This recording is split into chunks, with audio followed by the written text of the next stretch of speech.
Was it an Igbo coup? No, it was not an Igbo coup. It was not. And Welcome back, my people. Gowon is still alive and knows the truth about the 1966 coup.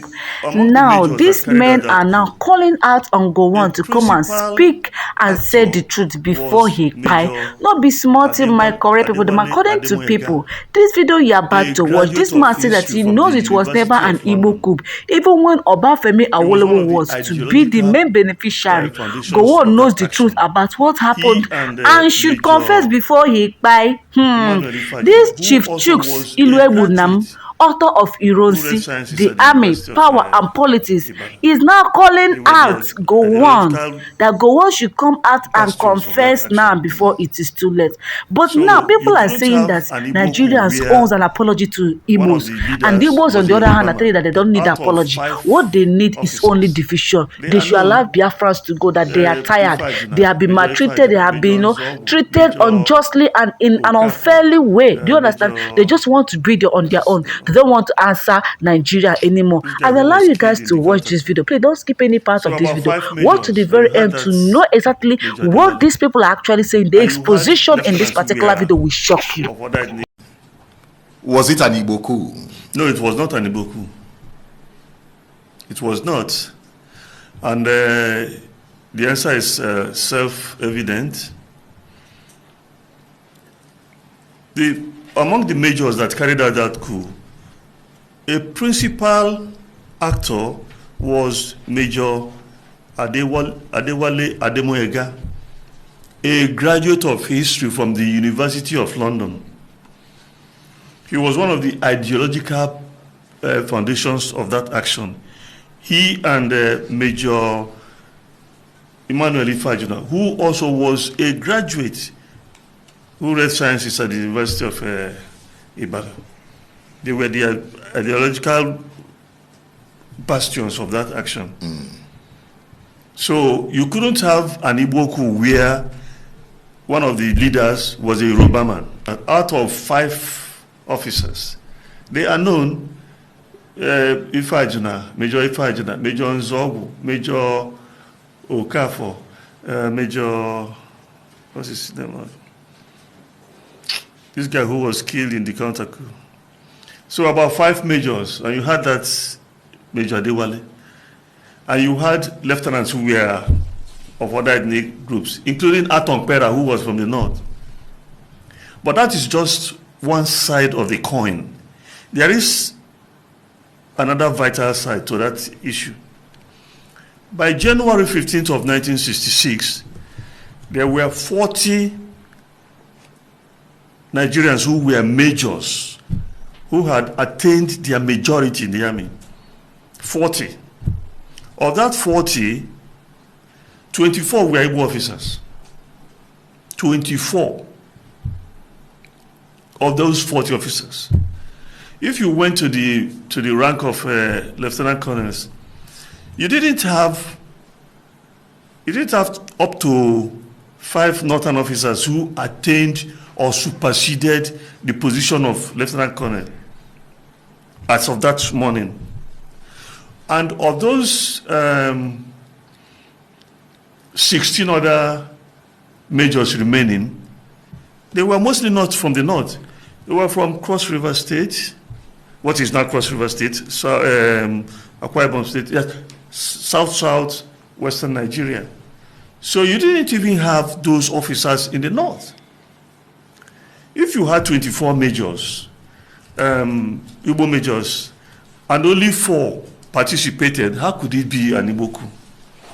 Lieutenant Colonel Ato Chinyelu Nebwe was killed. The man came from Orifte in Anambra State. He was killed. What was the circumstances of his death? He was in opposition to the coup. It wasn't because he kept the keys to the armory, because he was quartermaster general. Yeah. And it's not the job of a quartermaster general to keep the key to the armory. He was killed because he was opposed to that coup. And he was pure Igbo blood from the current Anambra State. So it is not true to say that no Igbo officer was killed. Lieutenant Colonel Ato Chinyelu Unebe, he was killed. He was classmates with Yakubu Gowon. In fact, Yakubu Gowon was his best man during his wedding. They were friends. And also, when you check about the northern officers who were killed, no Fulani officer was killed.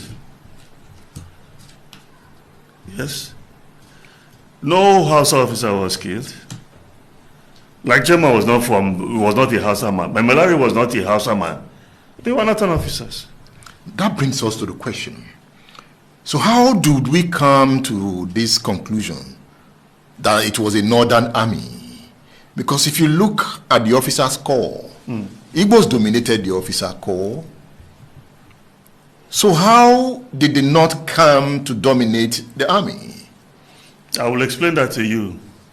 The army is an appendage to executive political power. I told you that, extreme strength is its source. If it is filthy at the source, it will be filthy all throughout. If it only trickles, you won't expect it to be gushing down the line. Political authority resided with the prime minister, who was a puppet of the Fulani premier of northern Nigeria, who was controlling the country. So the army was controlled by Sadana of Sokoto. That is why they had that dominance. Before the coming of the Saudana, Igbo officers dominated the army. They right? dominated the army in the officer corps. They didn't dominate in other ranks. No, they didn't. A lot of the troops you had were from the north, especially the middle belt area. That's where you had all those recruit private, lance corporal, sergeants. Those were mostly from the north and the middle belt region. We can call them the foot soldiers. Yes, other ranks, something like that. That's it. So, having plotted the January 1966 coup, yes, you needed Igbo officers to counter it. Ironsi and the like of Njoku and Ojuku countered Nzogo and Co. Yes. Yet, some will still argue it was an Igbo coup. If it was an Igbo coup, how did Igbo officers counter it? Yes, you see, your question is fundamental, and I have to use it to explain certain things. The south of this country, especially my own Igbo people, don't seem to understand the power of propaganda. Even though the doing of Nigerian journalism was Azikiwe, we seem not to understand it. What they did in the north, was to establish what they called the Northern Historical Society. And then they got all these British colonial forces, colonial officers like Moffat and all the rest of them, to be writing a lot of nonsense, publishing a lot of falsehood, spreading disinformation, circulating misinformation, and people took those things to become the basic truth of what happened. The coup from day one was never, from conception to perpetration until today, was never an Igbo coup. But it was to their benefit to make it look like an Igbo coup. How could you have an Igbo coup and its main intention was to institute Chief Obafemi Awolowo as the Prime Minister of Yoruba man? Is that the truth? Yes. Chief Awolowo confirmed it in his book, My March Through Prison. It is there. It is there. They made, Zogu was interviewed, he confirmed it. It's in the book written by Adewale, Why We Struck. It's in the book written by Major Bullier. It's all there. Do you understand? Okay, apart from, I in this book, I devoted a chapter to General Yakubu Gowon that I entitled Agui Ironsi's Army Chief of Staff. General Gowon is nearing 90 years. I think he should make peace with his God. I think he should make peace with his conscience. Why? Because he has been living a lie. How? What they did was to say that he was the one who crushed the coup. Yakubu Gowon arrived the country on the eve of the coup. He had no command. Yeah. You can't move troops without a command. The person who Ironsi gave the command to go and crush the coup was a Cameroonian, Captain Hans Anago. The man is still alive now. He's a traditional ruler in Cameroon, because when these people, well, the southern Cameroon area, they went back to Nigeria, back to Cameroon. So he entered the Cameroonian army. He ended up as a general.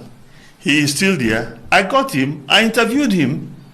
It's in the book. And the man said, Gowon knows, and heaven knows that I led the troops. He volunteered to join us. But they kept, if you read this book, I keep forgetting these people because they are liars, these white men. Nobody told lies more than white people. I've lived with them, I've schooled with them, I know them. They lied intrinsically. So they formulated this fabrication that it was Yakubu Gowon who crushed the coup. Crushed it where?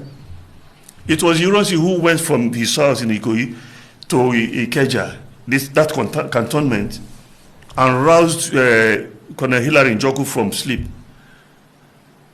And they mustered the troops. And he delegated them to go and crush the coup. That was what happened.